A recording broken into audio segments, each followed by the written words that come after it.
graça e a paz, meus irmãos. Nós vamos para a nossa 7ª aula da História da Teologia Cristã e hoje abordando um dos grandes personagens da história da igreja, Agostinho de Hipona. Agostinho, ele é o pai apostólico mais conhecido, tem uma influência muito grande, especialmente no protestantismo. Lutero, Calvino, eles eram agostinianos. Há quem diga, inclusive, que Agostinho influencia o protestantismo e Tomás de Aquino influencia a Igreja Católica Apostólica Romana, né? Mas, obviamente, eram bem vistos por toda a igreja. E hoje nós vamos abordar, então, a vida desse grande homem de Deus, né? Um dos maiores da história da igreja, com toda certeza. Nós vimos até aqui as discussões teológicas, especialmente na última, sobre a discussão cristológica, toda a controvérsia cristológica. E o fato é que essas discussões do que marcaram o terceiro e quarto concílio, elas se deram especialmente do lado oriental. Porque enquanto a discussão do lado oriental se dava em torno das questões cristológicas, do lado ocidental a preocupação era maior no que se refere às discussões soteriológicas, a doutrina da salvação e da própria natureza da igreja. E nessa discussão, a figura, uma das principais naquele momento, né, é Agostinho de Hipona, né, o mais conhecido, como eu disse, dos pais da igreja. Agostinho, ele é aquele que nós temos mais informação sobre a sua vida, até por conta dele ter feito, né, escrito a primeira autobiografia, né, que é o livro Confissões, um livro estudado até hoje por cristãos, não cristãos, porque ele escreve em forma de oração a sua biografia, né, falando diante de Deus. Então ele tem um estilo muito interessante. Há muitas pessoas que estudam Confissões, leem todo ano a Confissões de Santo Agostinho. É um livro que vale a pena e por conta disso nós sabemos mais informações sobre Agostinho do que outros personagens da história da igreja. Então a primeira autobiografia é escrita por Agostinho. Ele nasceu no ano 354, o nome dele era Aurelius Augustinus, né? Ele nasceu na cidade de Tagaste, próxima de Cartago, na África do Norte, ali a região onde ele nasce. Sua mãe, Mônica, ela era uma cristã piedosa, e aliás Agostinho vai atribuir à sua mãe a influência, né, graças a ela, a sua conversão, pela sua constante oração em favor do seu filho, da educação que ele recebeu dela, né? O seu pai não era cristão, ele era um funcionário público, pelo que se sabe, parecia não se importar muito com a fé da esposa, mas Agostinho possivelmente foi criado em um lar cristão, só que na adolescência acabou se desviando da fé cristã, se afastou da fé cristã. Ele conheceu o maniqueísmo, se tornou um adepto do maniqueísmo, depois ele abandona o maniqueísmo e acaba entrando para o neoplatonismo, né? Então ele anda nesses dois movimentos do maniqueísmo e do neoplatonismo, e depois, como ele era uma pessoa que gostava de estudar, um intelectual, ele acabou estudando arte retórica, o estilo retórico de um dos grandes pregadores, o maior pregador naquele contexto e bispo da Itália, que era Ambrósio. E aí, por estudar o estilo retórico de Ambrósio, Agostinho ficava atrás da catedral escutando a pregação, o sermão de Ambrósio, grande pregador, e isso acabou exercendo uma influência sobre Agostinho, porque em Ambrósio ele viu que seus preconceitos caíam por terra.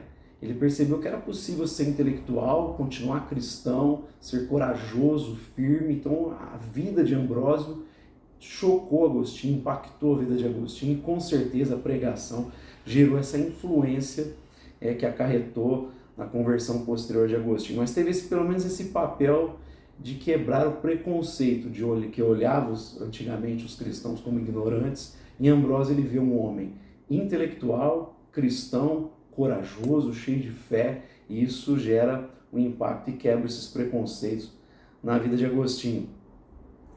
Ele descreve a sua conversão em Confissões, e eu gostaria de ler esse trecho de Confissões, né, onde ele relata a sua conversão, ele tem uma experiência diferente, né? A gente pode dizer uma experiência mística.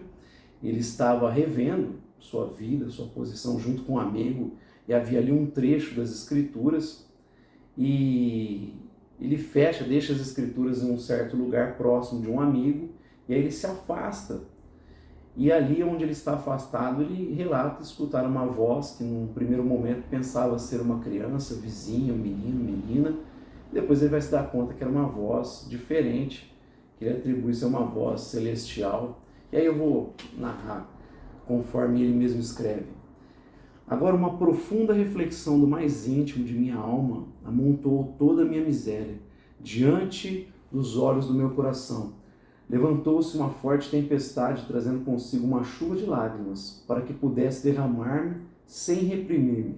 Retirei-me para mais longe de Alípio. O isolamento pareceu-me mais adequado para o choro. Então afastei-me para longe, a fim de que sua presença não pesasse em mim como um fardo. Sentira-me assim naquele momento, e ele percebeu. Suponho que tenha dito algo antes de me levantar, e ele notou que o tom da minha voz parecia engasgado com o choro. Ele então permaneceu sentado onde estava, extremamente espantado. Lancei-me debaixo de uma figueira, não me lembro como, dando completa vazão às minhas lágrimas. O dilúvio dos meus olhos jorrou para fora como um sacrifício aceitável a ti. E não exatamente com essas palavras, embora com o mesmo sentido, disparei-me a falar diante de ti. E tu, Senhor, quanto tempo, Senhor, ficarás irado para sempre? Não te lembres das nossas antigas iniquidades. E por sentir que ainda me mantinham cativo, clamei, quanto tempo, amanhã ou no dia seguinte? Por que não agora? Porque não pode este ser o momento em que se acaba minha imundície?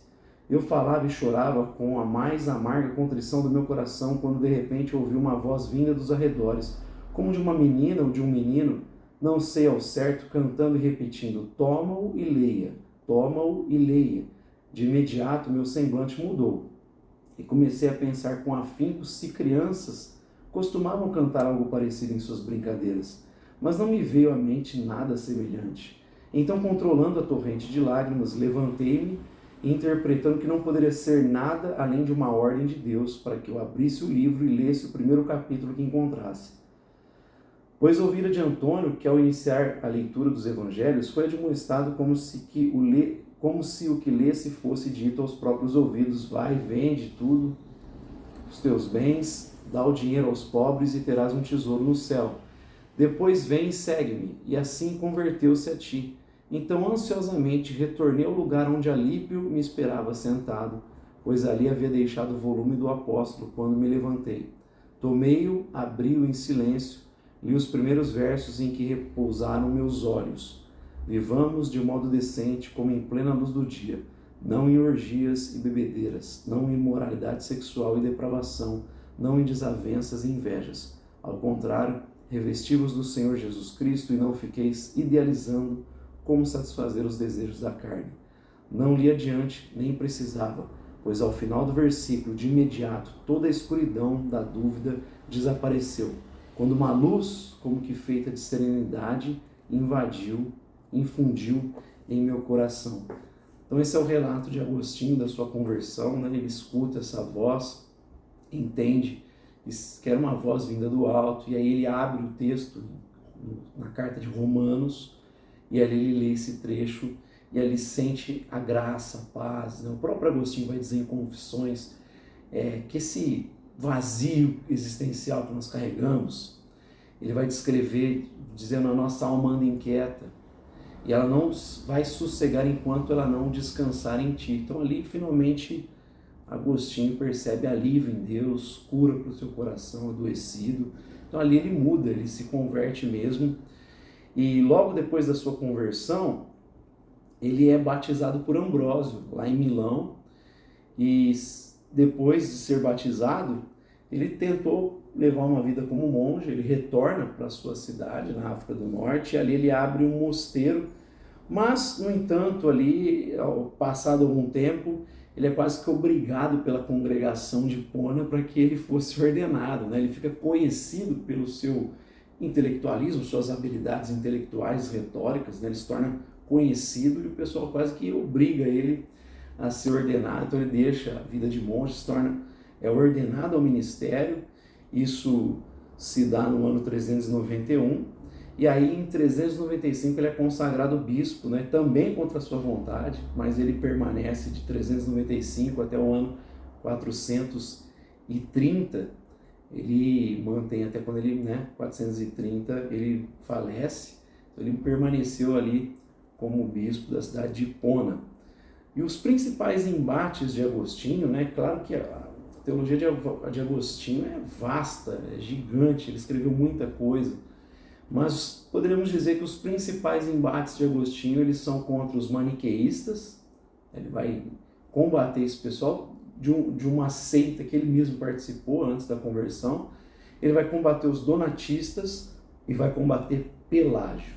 Hoje a gente escuta falar sobre o pelagianismo, então o grande debatedor, ou a pessoa que Agostinho enfrentou foi Pelágio. Daí a discussão no Ocidente, ela se concentrar nas questões soteriológicas e também eclesiológicas, O seu embate contra os donatistas vai envolver muito isso. Então por isso que a discussão no Ocidente era diferente da discussão no Oriente. Então esses são os principais oponentes, digamos assim, de Agostinho, e a gente vai conhecer um pouquinho da obra dele a partir dessas discussões. Bom, vamos ver no que consiste então o maniqueísmo que Agostinho combate. O maniqueísmo ele se assemelhava muito ao gnosticismo, que a gente já tratou aqui muitas vezes. E porque os primeiros convertidos eram cristãos, gnósticos, e aí eles tinham uma série de mitos, fantasias sobre a origem do mundo, sobre o pecado original antes de todas as coisas, e de um embate cósmico entre o bem e o mal. Essa luta de bem contra o mal. O maniqueísmo tem muito a ver com essa ideia. Então a alma humana seria uma centelha do poder benigno que foi roubada pelo poder maligno, pelas forças malignas e aprisionada na matéria. A ideia gnóstica da matéria como má. E o mal então era produto dessa força maligna, eterna, que criou a matéria. E aí o principal livro que Agostinho vai escrever combatendo as ideias maniqueístas é o livro da Natureza do Bem. Ele escreveu provavelmente no ano 405, e aí nesse livro ele aproveitou as ideias neoplatônicas a respeito da união ontológica entre a existência e o bem, e a respeito do mal como privação de ambos. Então o mal é uma privação do bem, é uma privação da próprio atributo de existência. Então o mal não é ele não é um ser ontológico, ele não é uma substância. E aí ele vai se apropriar dessas ideias para explicar o conceito cristão de Deus como Criador, e demonstrando com isso consistente com a existência do mal, tá? Não é uma contradição, vai mostrando, discorrendo sobre essa questão. Então, em outras palavras, o mal não é uma substância, como eu falei, mas é a corrupção da natureza boa criada por Deus. É essa a ideia que Agostinho vai usar em relação à origem do mal. É isso que ele está abordando. Então, ele não quer mostrar que há uma inconsistência. Deus é bom e o mal ele não é uma substância, ele é uma corrupção, uma deturpação daquilo que é bom, que foi criado por Deus, porque Deus criou todas as coisas e disse que era bom. Ele vai dizer assim: quando então se pergunta de onde vem o mal, deve-se primeiro indagar o que é o mal, e este não é outra coisa senão a corrupção, seja da medida, da forma ou da ordem que pertence à natureza. A natureza que, portanto, foi corrompida é tida como má, porquanto certamente é boa quando não é corrompida, mas mesmo corrompida é boa enquanto natureza e é má enquanto corrompida. Então a ideia dele sobre a natureza boa desviar-se, ele vai dizer que qualquer coisa que é ex nihilo, que é criado do nada, a expressão que a gente citou aqui, não existe matéria eterna. Então Agostinho usa a ideia do ex nihilo. Então qualquer coisa que é criada ex nihilo, do nada, automaticamente é inferior a Deus, e então não pode ser vista como absoluta e metafisicamente perfeita. Só Deus é perfeito. Ele criou, não é uma extensão dele, então como ele criou mesmo bom, ele não contempla essa perfeição, então é passível de corrupção. Essa é a ideia que Agostinho vai defender. E a natureza humana também tem o dom da liberdade, e aí ela pode ser usada como uma proposta inferior àquela que Deus estabeleceu no princípio. Então, diferente do que ele estabeleceu, ela pode se corromper quando ela é usada de maneira errada. Então, se a gente olhar, a ideia de Agostinho é que o mal ele não existe. Ele é uma deturpação do bem. O mal é a ausência do bem. Essa é a ideia que Agostinho defende. Ele é como um parasita, ele depende do bem para gente fazer referência a ele. Então ele é só uma privação do bem. Não existe como um ser ontológico, né? Não tem essa questão ontológica. E o livre-arbítrio, é bom lembrar que quando Agostinho está falando sobre isso, ele está usando a ideia de livre-arbítrio em relação à origem da natureza, à origem do mal, porque depois da queda, a capacidade humana para a liberdade é somente para o mal. Então, quando ele usa a ideia de livre-arbítrio, ele sempre está se referindo à questão da origem das coisas, a origem do mal. É isso que ele está argumentando. Adão, sim, ele teve o livre-arbítrio, ele poderia escolher, mas depois da queda, não. Por que é importante enfatizar? Porque muitos vão apropriar-se das ideias de Agostinho sem levar em conta o contexto onde ele está usando essas ideias, o que ele está falando, e aí acabam defendendo coisas que Agostinho não defendia. Então, a gente tem que olhar o pensamento de Agostinho em cada uma de suas fases. Quando ele usa livre-arbítrio na discussão com os maniqueístas, então fazendo referência à origem, o surgimento do mal e a origem das coisas. É aí que ele usa a ideia de livre-arbítrio. Então, para ele, depois da queda de Adão, no primeiro casal, ele mesmo vai falar do pecado original, né? Vai descrever. Depois disso, é impossível a gente usar a liberdade para fazer o bem. O ser humano usa a liberdade e sempre para fazer aquilo que é errado. A gente não consegue decidir não pecar. Se tornou impossível essa decisão, porque a gente nasce em pecado, propenso para o mal. Então essa é basicamente a discussão que Agostinho tem com os maniqueístas, né, de uma forma bem resumida. Aí ele tem um outro tipo de oponente, e aí é mais dentro da questão eclesiológica, que é uma luta com os donatistas. Esse problema dos donatistas ele é anterior a Agostinho, ele é antigo, ele desencadeou-se com a perseguição de Décio e de Diocleciano. E aí o que acontece? Ele era um movimento mais moralista do que intelectual. Os bispos que cooperaram com o Império Romano, alguns que acabaram caindo em pecado diante daquela pressão, eles começaram a ser vistos pelos donatistas como inimigos, como falsos cristãos, e aí eles rejeitavam a autoridade desses bispos, mesmo que esses viessem a se arrepender, eles rejeitavam, nunca mais aceitariam a autoridade desses bispos e rejeitavam inclusive a ordenação desses bispos. Então, se eles tivessem ordenado alguém ao ministério, esses também eram rejeitados pelo movimento donatista. Os sacramentos, né, a Eucaristia, o batismo, tudo isso era desprezado pelos donatistas se viesse da parte desses homens aí, que cooperaram com o poder romano ou que caíram em algum tipo de pecado. Vale lembrar que Cipriano defendeu uma ideia muito parecida com essa também. Então, assim, as questões que estavam em jogo eram em relação à igreja, a natureza da igreja, os sacramentos e até a relação da igreja com o Estado, a gente pode falar também. Esses eram os pontos em questão. Para eles, então, a natureza da igreja, ela se baseava na pureza. Então, a congregação dos santos, tanto na terra como no céu. Então, essa era a natureza da igreja proposta pelos donatistas e que eles buscavam, por isso que eles falavam que da igreja sempre como o remanescente fiel, sempre seria o remanescente dos puros que não se contaminaram. E aí que Agostinho ele então começa a argumentar dizendo que esses homens estavam em pecado de cisma, né? Estavam causando divisão na igreja e confronta-os com esse pecado, escreve contra eles, né?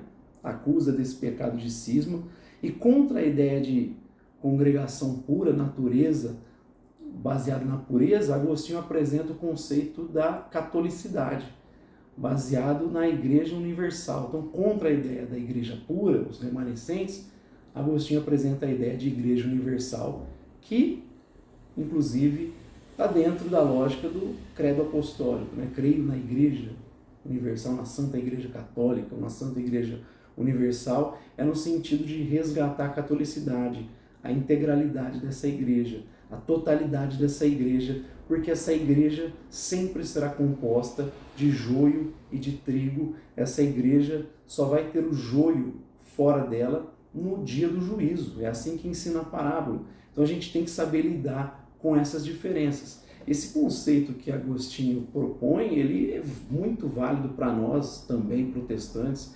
Estamos num período onde se fala de igreja pós-institucional, então há uma rejeição à instituição, à vida comunitária, a esse caráter público da igreja. Há muita gente que só quer a espiritualidade, faz até esse divórcio entre a igreja como instituição e a espiritualidade. A gente divorciou totalmente com o aspecto público. As pessoas não querem pastoreio, não querem submeter o ensino a outras pessoas, as pessoas só querem a sua devoção particular e vão procurando satisfazer os seus gostos. Então, o momento pós-moderno é esse, de uma rejeição à igreja, né?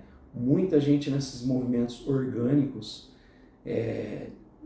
que procura uma outra maneira de ser igreja, tem esse repúdio às confissões, a tudo isso. E, no entanto, a gente pode perceber nesse movimento uma espécie de gnosticismo, né? É como se você atribuísse à instituição que ela fosse má em si mesma. Na verdade, a instituição faz parte de qualquer organização humana. A gente precisa de organização. Não é o caráter primaz da igreja, mas ele está presente. Então, dá para trazer um pouco dessa ideia de Agostinho nesse período de vários cismas, divisões, que acontece também. Aliás, o movimento evangélico tem muita divisão mesmo, né? Mas esse caráter novo de pós-instituição, a gente trazer o conceito de Agostinho de catolicidade, né? O próprio Lutero, ele não estava rompendo com tudo, com toda a tradição. Então, o bom cristão protestante, diz Kevin Van Hooser, ele é um cristão protestante católico, né? A gente não despreza a catolicidade, a gente precisa da tradição, precisamos conhecer toda a história da igreja, nós pertencemos a essa ampla história de 2000 anos. É bom resgatar isso, inclusive, para nós, esse conceito de Agostinho contra os donatistas. Então ele vai trazer essa ideia, apresenta contra o sonho da igreja pura, da igreja santa, ele apresenta o conceito de catolicidade. E na ideia dos sacramentos, que Agostinho desenvolve, essa ideia foi acolhida tanto pela igreja ortodoxa como pela igreja apostólica romana.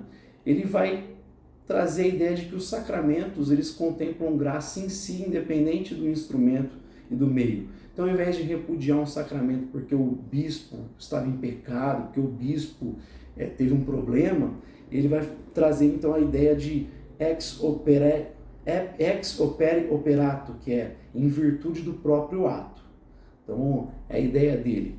Os sacramentos, eles transmitem graça independente do sacerdote. O sacerdote é simplesmente um instrumento. Não é ele que opera, o sacramento em si vai manifestar essa graça e transmitir essa graça. É claro que vale dizer que Agostinho não aceitava também irrestritamente qualquer tipo de bispo, né? Ele era contra aqueles bispos auto-ordenados. Então tinha que estar dentro do ordenamento na sucessão apostólica. Então, se estivesse ordenado na sucessão apostólica, Agostinho aceitava independente dos deslizes, dos problemas, mas ele era totalmente contra aquelas auto-ordenações. Muitos se auto-intitulavam e em relação a isso, Agostinho era contrário. Então, basicamente, contra os donatistas, Agostinho vai apresentar a ideia de catolicidade, a Igreja Universal, e também essa ideia do sacramento como que transmitindo graça, né? Ele carrega essa graça, transmite essa graça independente do meio, do instrumento, que é o sacerdote. E por fim, o grande debate de Agostinho vai ser contra Pelágio. Bem, então vamos para o último grande oponente de Agostinho, que foi Pelágio. E no embate com Pelágio, Agostinho acaba lidando com todo tipo de sinergismo. Aquilo que Agostinho vai desenvolver ficou conhecido pela igreja como monergismo, a ação somente divina no que se refere à salvação do homem, porque os grandes conceitos em Agostinho e a própria experiência de conversão dele deixa isso evidente, e são as verdades que se vê em Romanos 9, 10 e 11, a total incapacidade humana, insuficiência humana e a soberania de Deus. Então, essa ênfase no poder, na soberania de Deus e na limitação humana, vamos dizer que dão o tom para a teologia desenvolvida por Agostinho de Hipona. E aí, quando Pelágio, que era um monge britânico, ele chega em Roma por volta do ano 405, ele fica estarrecido com o tipo de vida que os cristãos ali tinham, uma vida muito indecente, despreocupada com as questões da pureza moral.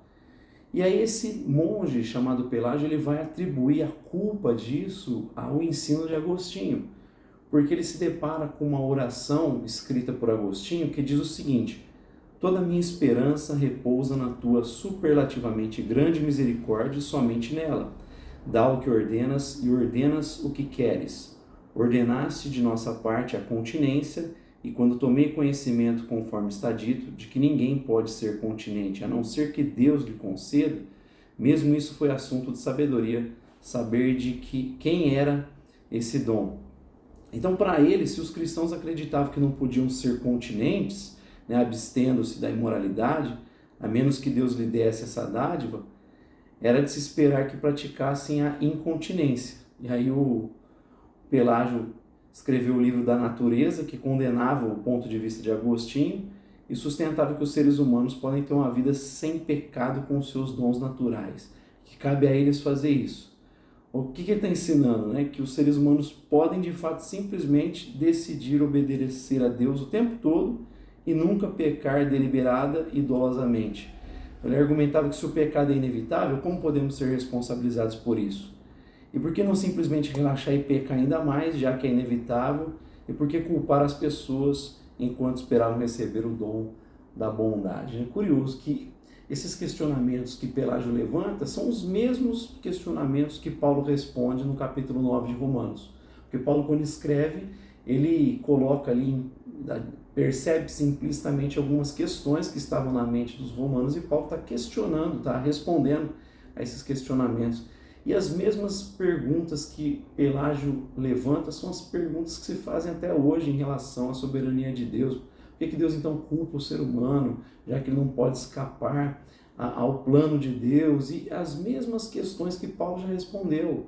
Então Agostinho está sentando a teologia dele na ideia bíblica, e Pelágio defendendo algo absurdo de que o ser humano pode decidir obedecer a Deus, porque Deus já lhe concedeu isso, na própria lei, a consciência já são capazes de levar o ser humano a obedecer a Deus sem a graça adicional especial. Então essa ideia que Pelágio vai defender, combatendo o ensino de Agostinho.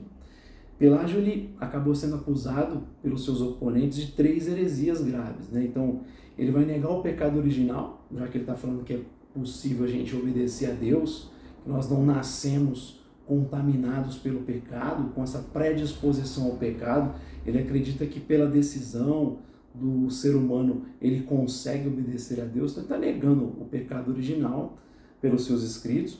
Ele acaba negando também a graça de Deus como essencial para a salvação, então acaba ferindo a doutrina da salvação.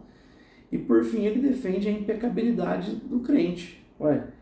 Ela é operada, essa impecabilidade, pelo livre-arbítrio sem a graça de Deus, essa graça especial. Então ele é acusado dessas três heresias, e acusado corretamente dessas heresias. A visão de mal que Pelágio ele tinha era a ideia mais de um mal social. Então ele rejeita a ideia de Agostinho como se o mal, uma ideia mais, uma perspectiva genética. Nós herdamos o pecado de Adão. Em Adão a massa humana cai, ela se corrompe, todo mundo é concebido em pecado, como diz o salmista. Então é uma ideia genética de pecado, nós herdamos isso, E Pelágio, ele vai apresentar uma ideia mais como um mal social. O ser humano peca pelos maus exemplos das pessoas. Ele traz uma ideia muito mais nesse sentido do que na predisposição inata que o ser humano tem ao pecado. Então, como eu falei, para ele, lei e consciência são suficientes para levar o homem a fazer o bem. E aí Agostinho, em resposta a Pelágio e a qualquer tipo de sinergismo que apareceu posteriormente, ele desenvolveu a sua própria teologia da depravação humana e da soberania e graça de Deus. E aí ele vai escrever alguns livros nesse sentido, dos quais as principais obras são do Espírito e da Letra, que ele escreveu no ano 412, da Natureza e da Graça, no ano 415, da Graça de Cristo e do Pecado Original, no ano 418, da Graça e do Livre-Arbítrio, no ano 427, e da Predestinação dos Santos, no ano 429. E ele também abordou sua visão sobre esses temas em outros, como e na sua grande obra, que é Cidade de Deus, que ele concluiu pouco antes da sua morte, em 440. Né? Então ele concluiu um pouquinho antes de morrer essa obra Cidade de Deus, que é a mais conhecida de Agostinho de Hipona. Toda a crença de Agostinho ela decorre então dessas duas verdades, né? A absoluta e total depravação dos seres humanos depois da queda e a soberania absoluta e total de Deus. Então por isso que é o monergismo, né? Mono, então um agindo, sinergia vem de ação, movimento. Então é uma pessoa, um ser agindo na salvação, é Deus que vem de encontro ao ser humano que é totalmente caído, depravado, e a soberania de Deus é total nesse sentido. Ele defende essas duas questões. O conceito é que os seres humanos, como eu falei, fazem parte da massa perdida que caiu em Adão, é condenada pelo pecado original, e essa ideia evidentemente vai influenciar os protestantes. Então, os puritanos, eles costumavam dizer nesse sentido, como Adão pecou, ninguém escapou, né? Todo mundo foi contaminado por isso. É a massa humana perdida, o ser humano nasce perdido, condenado ao inferno, à ira de Deus, e aí, pela graça, Deus salva algumas pessoas. É Deus agindo livremente, total soberania de Deus, graça de Deus.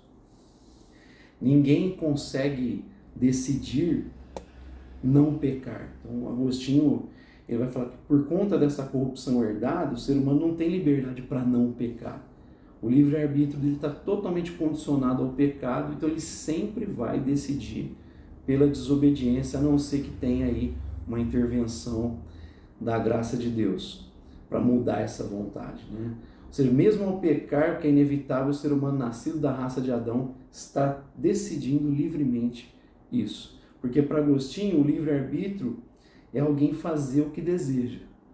E o ser humano sempre deseja pecar, sempre deseja fazer o mal. Ele não consegue não pecar, como eu falei, né? Ele sempre vai desejar o contrário à vontade de Deus, porque a queda corrompeu as suas motivações, os seus desejos. Então, nesse sentido, a graça é absolutamente necessária para qualquer decisão ou ação boa do ser humano. E aí, então, Pelágio, ele teve as suas ideias condenadas pelo Concílio de Éfeso no ano 431, ocorrido um ano depois da morte, aliás, pouco depois da morte de Pelágio. E Agostinho, embora assim seja considerado um dos grandes pais da igreja, não teve as suas ideias acolhidas totalmente pela igreja. Ele deixou uma obra gigantesca. Como eu falei, parte da teologia de Agostinho é retirada muitas vezes do contexto, por isso muita gente se diz grato a Agostinho, mas nem sempre defende o pensamento de Agostinho. Então, lembre-se, Agostinho falou sobre livre-arbítrio na sua discussão com os maniqueístas, no que se refere à origem do mal e da criação de Deus. Então ele usa a expressão livre-arbítrio falando antes da queda. Depois da queda, para Agostinho, no que ele vai elaborar, e aí especialmente no seu embate com Pelágio, ele vai defender que o ser humano não tem livre-arbítrio no sentido de escolher não pecar. Por quê? Porque os seus desejos foram corrompidos, suas motivações foram corrompidas, ele precisa de uma ação de Deus. Então Agostinho deixou uma obra vasta a ponto de um teólogo espanhol chamado Isidoro de Sevilha, ele supostamente ter colocado na entrada no escritório onde ele guardava todas as obras de Agostinho, ele colocou a inscrição sobre esse lugar. Aquele que alega ter lido tudo isso é um mentiroso, né? Só para mostrar a dimensão do trabalho que Agostinho deixou para nós. Com certeza um grande mestre da igreja, e como eu disse no início, influenciou o movimento protestante, já que Lutero, Calvino, eles eram agostinianos e a teologia de Agostinho vai influenciar muito na teologia luterana e na teologia reformada, especialmente. Bom, essa foi um pouquinho da vida de Agostinho, a gente conheceu um pouco da vida desse homem, parte do seu pensamento, e eu espero você na nossa próxima aula. Deus abençoe grandemente sua vida.